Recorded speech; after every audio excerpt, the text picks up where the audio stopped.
workshop, been doing this for a couple years because, you know, it's nice to have live musicians follow, you know, kind of like accompany you when you're singing. Cause so lost on loving.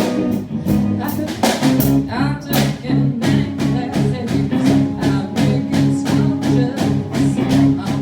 It's great because I get to meet other musicians, make musician friends.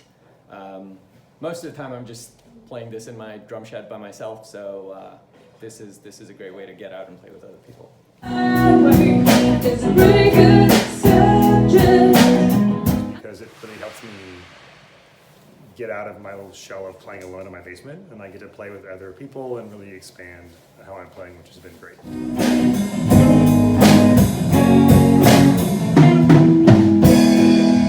Love playing with these guys here at Mike's studio, but the main reason I'm here is I want to relive my youth dancing in the mud in 1969 at Woodstock. So I'm definitely reliving my youth here. The adult rock band. I'm 70 years old. It's a bucket list thing, you know. Get to play with other musicians, and like everybody else said, not to just be a couch musician, you know. Get to play with other people.